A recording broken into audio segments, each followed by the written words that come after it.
Hey, Print Hustlers, welcome back to another episode of the Printavo Print Hustlers podcast. We've got our co-host, Hurricane Farrig, and Bruce from Printavo here.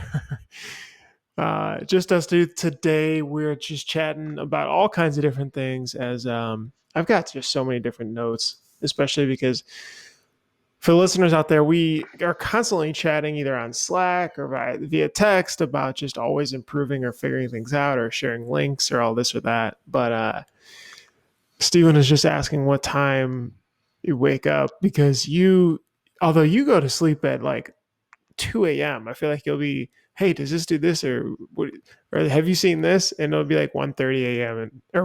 and I'll just be knocked out. I'm a night owl sometimes. I try to be a night owl a couple days a week. I don't know. I just get a lot of work done when it's like dead quiet.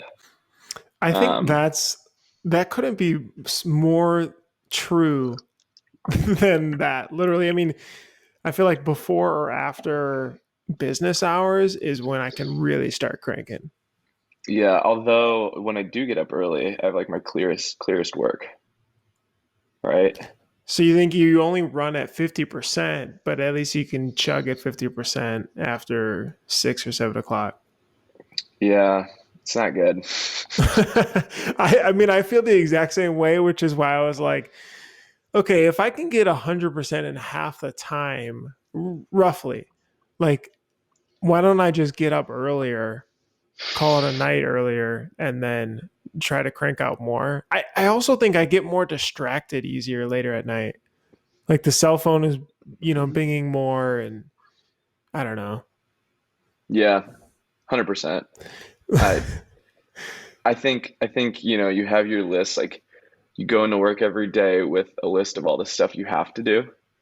And I bet you like the list is probably like a couple hours worth of work. And sometimes that can take the entire day because everyone wants to talk to you or just things fly through your radar and you're like, shoot, I need to, crap, wait, hold on. And then next thing you know, it's 5 o'clock and you're like, what did I get done today? But you just I hired don't know if you feel that way. did you hire a head of operations or production manager or what?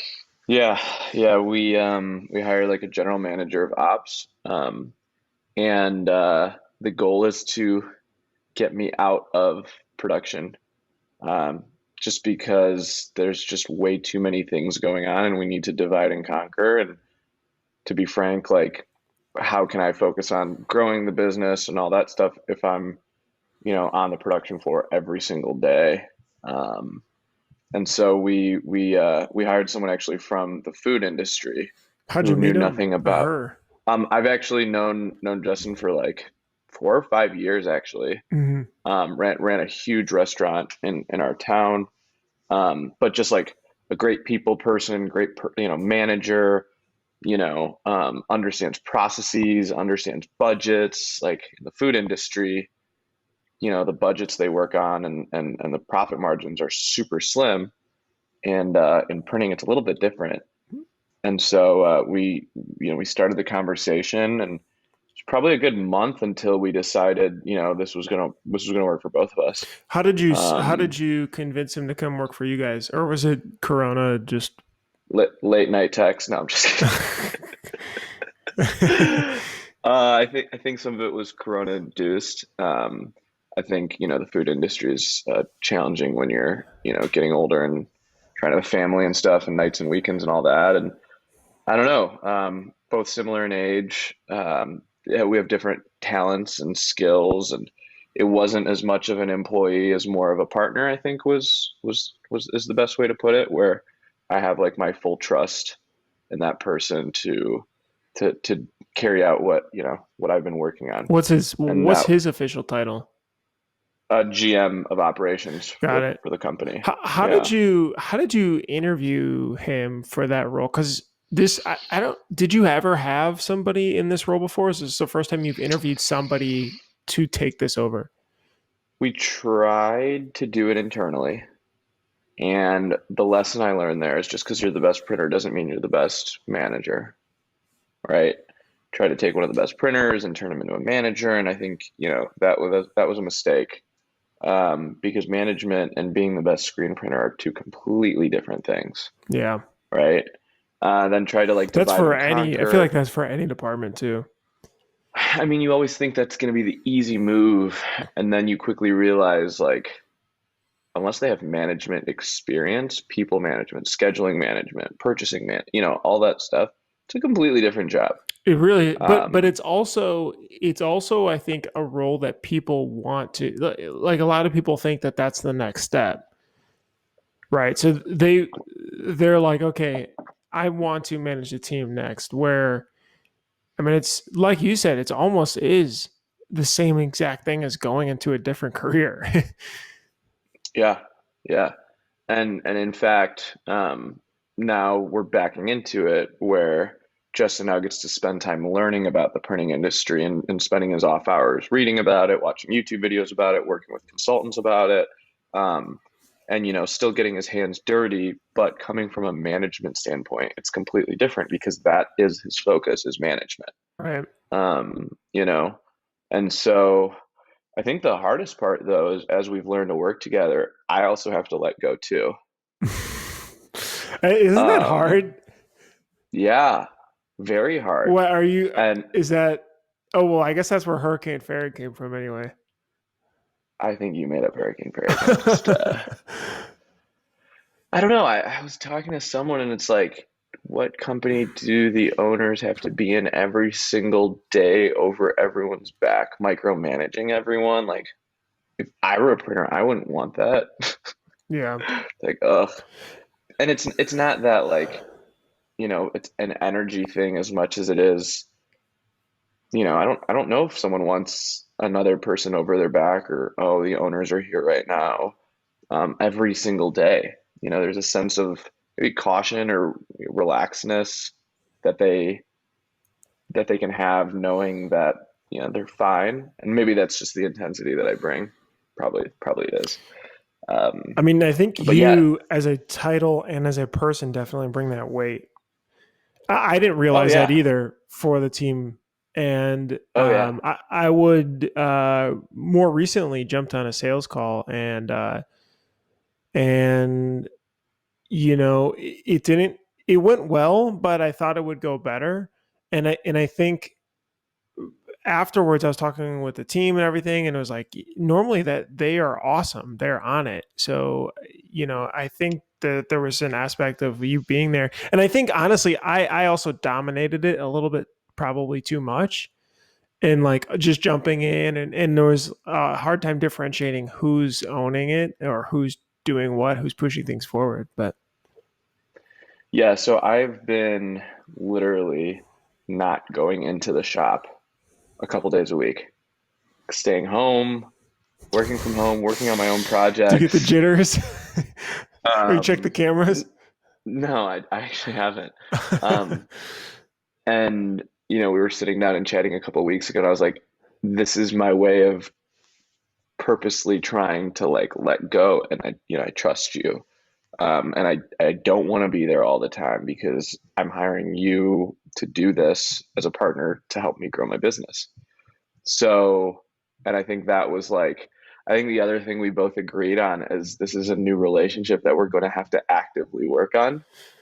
So, like, you're going to have tough days, hard days, frustrating days. You're going to have arguments because there's a way that I see things and there's a way that he sees things. And so you have to, like, it's like a marriage. And, and you have to say, like, it's your call.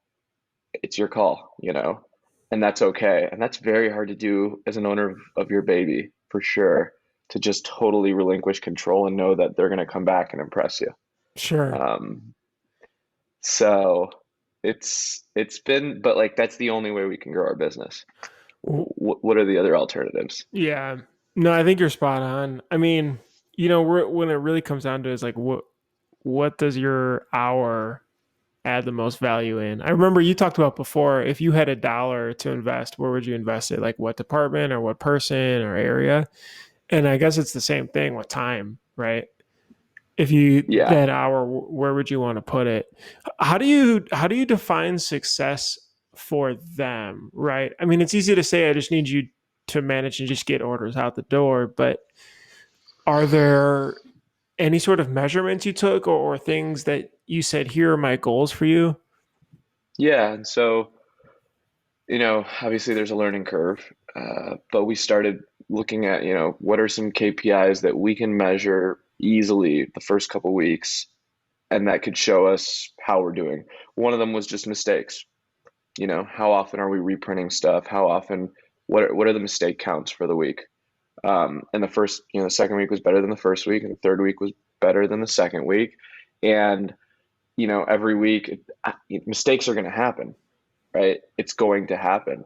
But at least it was something that we could actively track. And yesterday we were just chatting, and it's like, no mistakes last week, pretty clean week. Yeah, one teared shirt that we have to deal with, no big deal.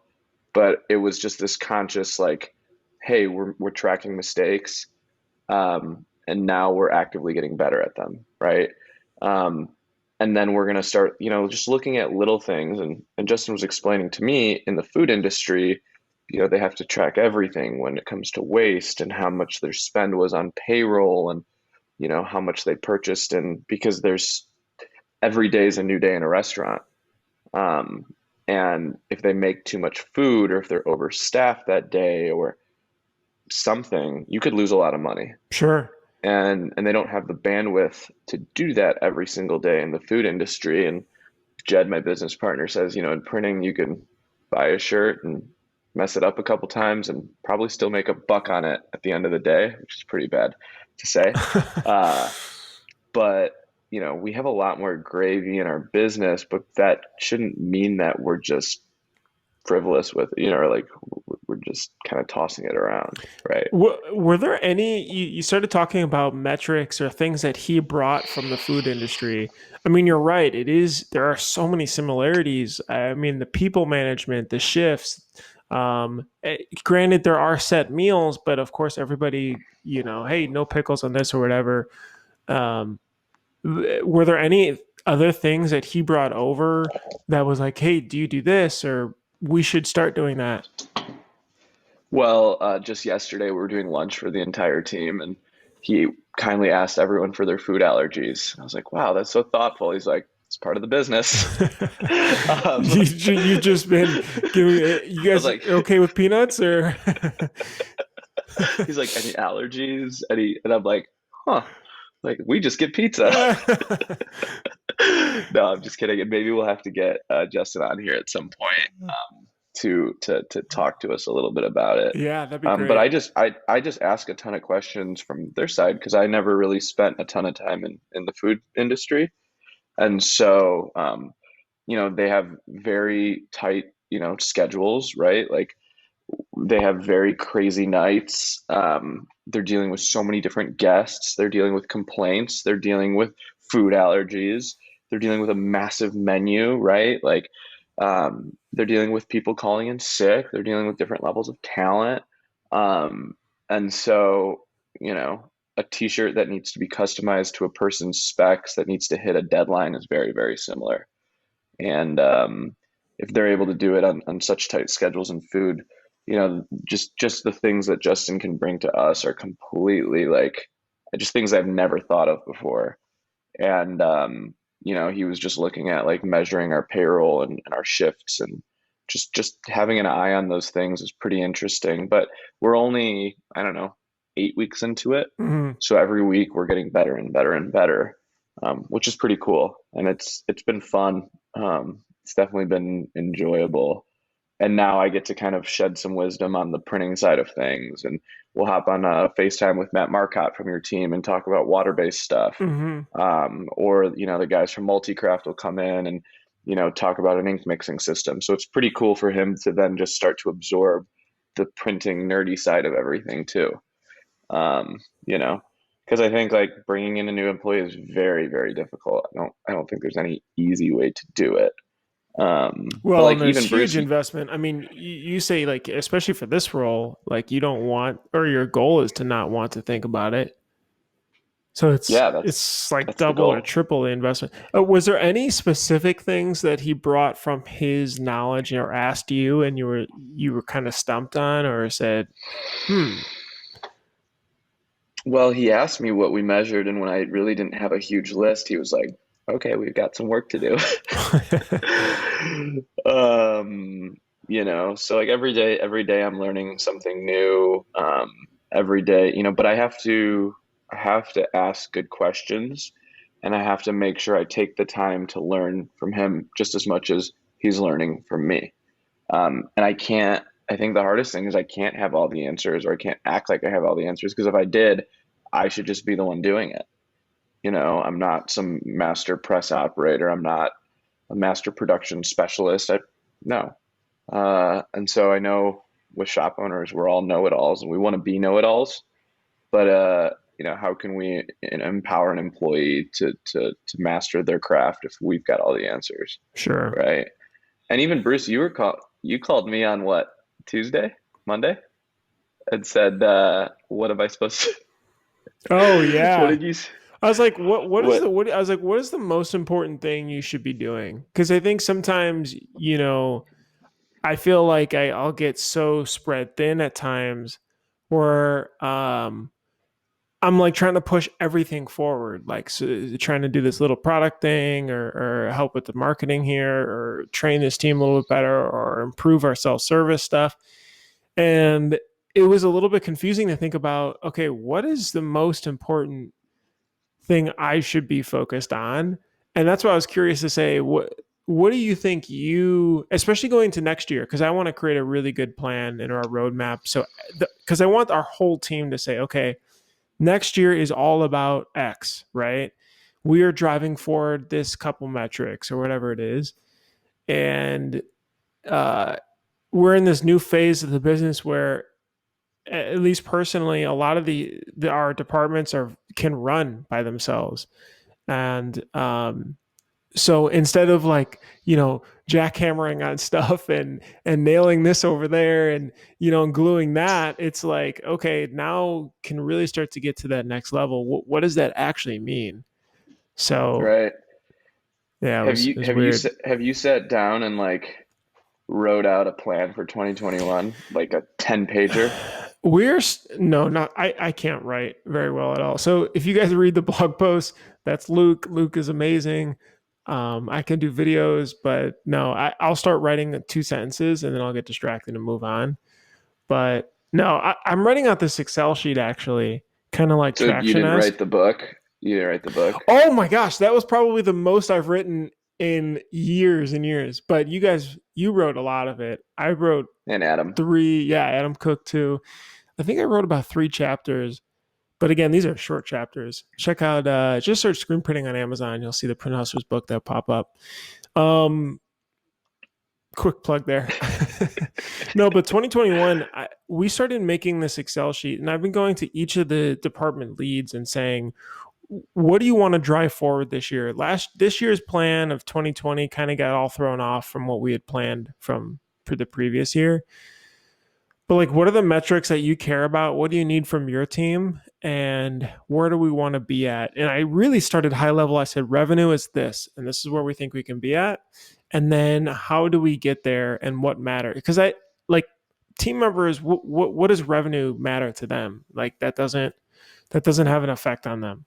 So Right. what are the different KPIs that they care about? For example, for us, it could be churn, people leaving. It could be marketing awareness. It could be on the product side, functionality, or so on. So, but I'm trying to make everything very measurable because it's easy to say, I want to make uh, this better, but if it's not measurable, how do you actually know that it's done? And then how do you Right. improve upon it? So I'm pulling a lot from that Traction book. If you guys haven't read Yeah. Traction, Gino Bruce is on Wickman, Bruce is still reading it. It's his year-long book. I'll read it and then I'll be like, perfect, got it. Okay, I'll do all this stuff and then I won't come back to it. But We want you to finish that by 2020, Bruce. I is think you can. that's on my roadmap. That's on your roadmap, Bruce. Finish a book. Yeah. Um, no, I think, yeah, something I did last November. I sat down and I wrote a plan out, like a master plan. I called it like jet fuel. And I was like, if I made it 10 chapters long. Each chapter was a page or a page and a half, and it was every department and what my I wrote like an abstract for each, like a purpose, what the role was or what the department did, how we were going to measure success. Um, and I've shared it with like a couple people, but I always go back to it. I'm like, what did I write last November? Even if I was crazy or whatever. And are we there? And I like to like dream a little bit and be like, in a perfect world, we would have this, and this. And then, sharing that with people or close people around you helps me hold myself accountable to it, right? And Yes, so you're then, right. That sharing thing, holy cow, that was huge. right, yeah. And so I'd be like, hey, Jed, I wrote this. I just want you to see it and read it. Let me know what you think, or Carson, or here Bruce.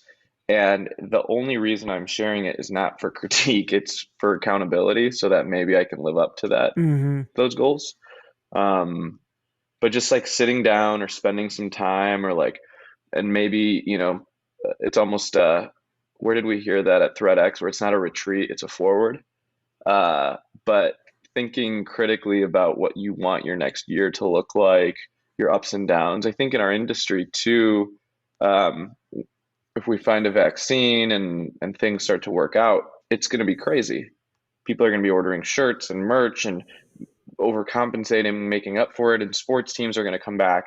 And we just want to be ready to take it all in and attack it versus like it hit us like a wall and us be like, oh my gosh, what just happened? So my whole vision right now for 2021 is preparedness for when that comes. Are we going to be able to ramp up sales? Are we going to be able to ramp up our recruiting efforts? Is our production going to be able to take it on? Are we going to have good contract partners if we do get overloaded?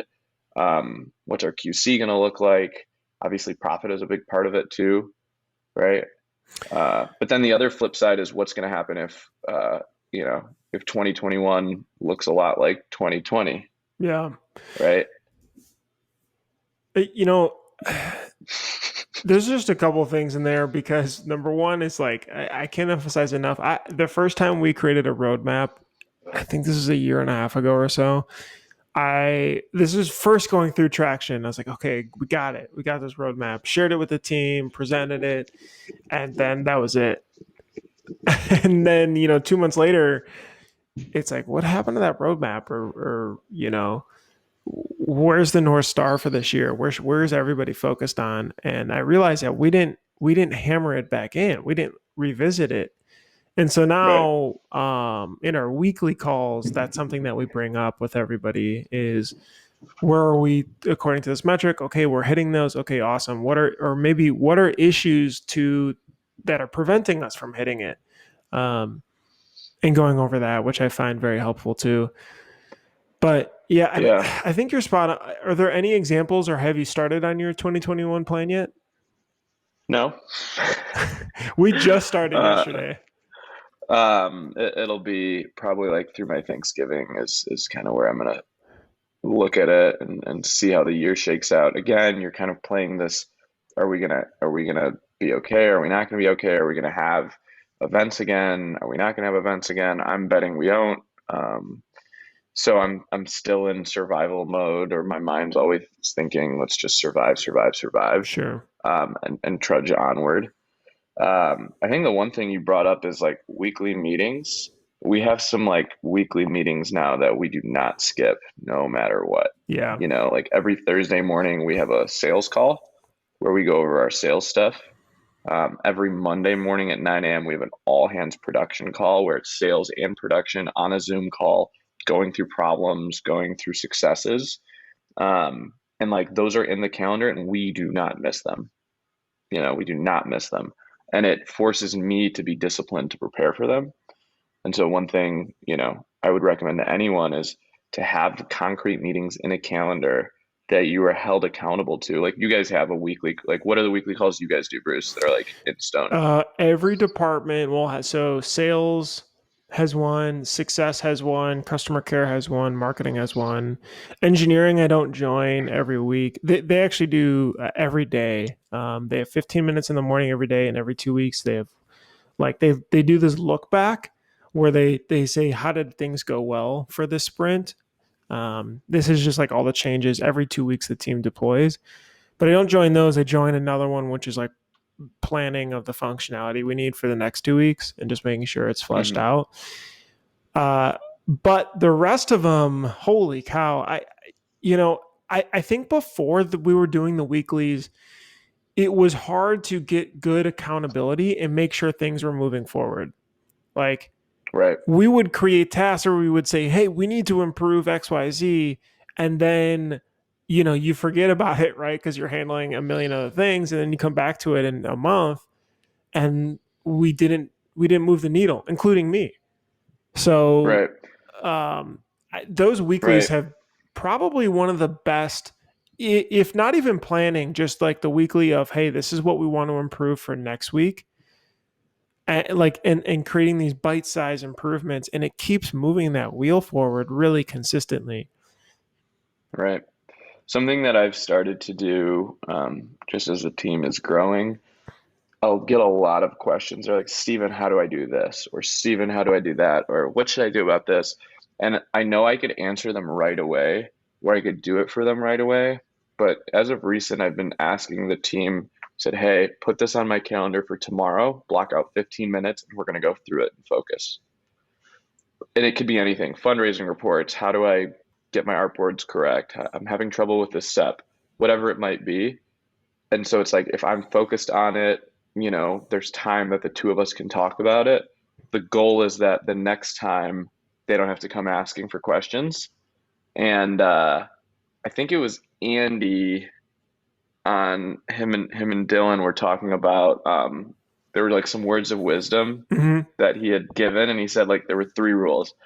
He's like to his employee or to whoever he works with, like if you created the problem, come to me with a solution to Mm. discuss it. If you are the problem, acknowledge and change it or remove yourself. The third one was if the problem was solvable without my help and you come to me, you lose credibility. And I wrote them down because I'm like, okay, I'm not gonna like send these to a person when they ask me a dumb question, although it'd be really easy to. But how can we create less of those instances? And if I'm going to give my help, let's make sure that it's help that will last, not just help that is help, right? Part of that, I think we created those situations. Like, Totally, it's all you our know, fault, you sort of enable it by, oh yeah, here's this, right? And because you're so quick at helping, it's right? like, oh, well, Steven can help me. Steven can, right? Yeah, and so you have to So you almost just log off trick Slack now, people. or I mean, if I were to look at my Slack right now, I have 7 notifications. Um, I have 7 notifications. I've got payroll questions, I've got artwork questions, I got content questions, I got dev questions. I have someone saying, "Hey."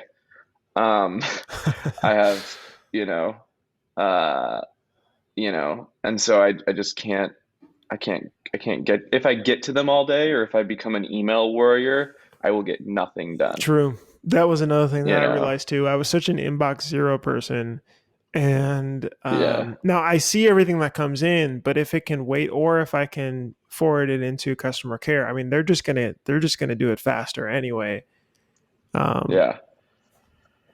So I don't know. I just feel like we're all starting to evolve a little bit. We're maturing a little bit more, and we have to start thinking about how owners of companies bigger than us act and what they do and what they spend their time doing. yeah, there's Because a if we get stuck, yeah, it's just we're a never screwed. ending hole. I started listening to this podcast, The Story Brand, uh, and they one of the guests talked about, do you own the company or do you run it? And most of us run it because we're so crucial to having to be there, and that essentially is the difference, and the goal is to get to being able to say, you own it, which of course is no secret of having departments and managers and people that you trust and more senior people with experience and so on and so on. But Right. anyway, that was all interesting.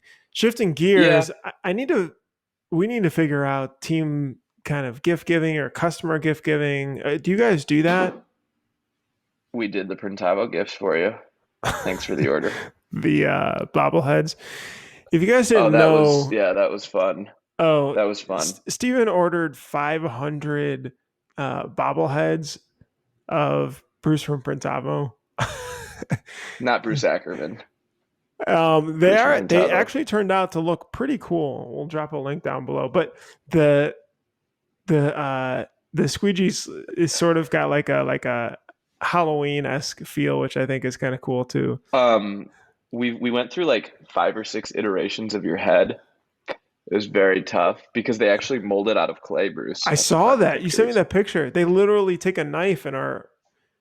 Yeah, Who they took a knew? knife to your head. Um, and so I kept sending it to people being like, and I would get like markups up. It's like, make the chin a little more defined, like turn the profile more of a brow, like You just make eyebrows it a need to go a lot little better farther in front. looking Well, than yeah, real life. version one actually looks like a lot of your brother. That's funny. And then all the way to like the final version. And then they made like the first 20 or something, and they sent me a picture, and the ink on the squeegee was red, which looked like you were holding a red razor blade. Halloween. Halloween. And then I was like, "Can you make it orange?" And so they had to repaint those to orange. But And we they're actually hand just shipped out. painting each. Yeah, I shipped out like 30 yesterday. Um, It's crazy. I may have shipped some out. I may have sent some pranks around. Sorry, sorry, competitors. Um, you'll get a pleasant surprise in 3 to 5 days. do you Um, do you send do you send anything to certain customers? Because I was thinking about yeah, this too, but I didn't want to send anything cheesy like a fruit basket. Harry and David's. Everyone loves their pears. That's what I Um, hear. Great Paris. So we're focusing on that for the holidays. So I got a box from a company called Lessonly. I think I talked about it a certain time ago, Yeah. but it was a beautifully curated box with confetti and a card, and it came with a llama in there to give to your favorite employee. And sure enough, like I kept the box, and I didn't sign up for Lessonly because it was really expensive. But I was like, man, we need to be doing something for our customers. We used to do like cookie cakes. Um, but I'm like, is everyone going to get gifts for their customers? Who do we give them? Do we give them to customers that are new? All of our old ones? What are we going to do? And so we made a plan to send out gift boxes to a lot of our customers and then to our students as well. Just a couple things in there, like some promo items that aren't going to break the bank. But if you think about it, people remember that stuff. They absolutely remember that stuff. And with the holidays coming up, there's no reason why we shouldn't be doing that. Something that was really interesting was we had a customer email us and say, "Hey, I found these on 4imprint, and I'd rather go with you guys and stay local." It's like, I really appreciate it. So we found them the product, and they're like, "I ordered the sample from 4imprint already." And sure enough, they got their sample in like 5 days, and I was like, "Whew, that was pretty great." And they still ordered from us. But these bigger companies, they don't mess around with getting products into their customers' hands. They don't mess around with the gifts and all the freebies. And if I were to take $5,000 a year and spend it on just free stuff for my customers, I think it would go the distance. You know, Do you guys do that um, now? A lot of sampling work or sending things out? yeah, we do a bunch of samples and we don't really charge for them. Does it Um, depend on just, who it is or I mean, we don't just say like, you get a free sample and you get a free right? sample and you get a free sample, right? If it's a qualified order and stuff, what's $20 or $15 or $30 just to go on SNS and send it to them. Uh, because like when someone feels something and touches something, I think someone told me once in sales, if you give something, there's a better chance you're going to get something back out of it, right? So it's like bringing a coffee to someone or just bringing them something like gift bearing, like wise men to Jesus. um, so we try to just give stuff out, whether it's masks or you name it. I think people love that kind of stuff as long as it's not too chintzy or something. You're fair, and actually, I guess if you think about it as more of just marketing, I mean, then it makes a lot more sense than it does. Because sometimes I think people look at it as, oh, this is an expense and the order, I make less or whatever. But yeah, if it just comes out of your marketing quote unquote budget, which I don't know how many of us are setting a budget per se, but uh, that I does mean, make a lot more sense to it. let's think about bigger companies and how much they spend on just like billboards, ads, and like the beer industry, right? I don't want to know what like Anheuser-Busch's marketing budget is. Yeah. Yeah, you're right. I mean, it's multi-million dollar budgets just on ads, Just to get the right? logo everywhere and to get you trying. Yeah, and here we are being like, should we send them a $10 You're t-shirt or a hoodie or spot something? on. We need to loop this one. Yeah, you could ship us features as gifts. We all can make we can all make feature requests. You can build them out in your spare time, and then you can put the feature on a card and ship it to us Yeah, with a like one of those bobblehead. they have those cards that are like 3D pop-up things where you like open it and it's a really cool. It's not like the older one where it's like a couple pieces of paper and it opens up. It's a really intricate laser cut house or anything that comes up. Anyway, Yeah, this is good. It's been a minute since we just the two of us have chatted. yeah. So Hey guys, thanks so much for joining us this week for Printavo Print Hustlers podcast. Industry news related. Looks like MBM and ISS dropped official dates for their trade shows next year, which are going to be starting in March, April. They're having a virtual show in January to replace ISS Long Beach, and then moving the official Long Beach to end of April. I can't remember the dates, but you know, I guess we'll see what happens. Uh, but if it does, hope to safely see you guys then. sweet.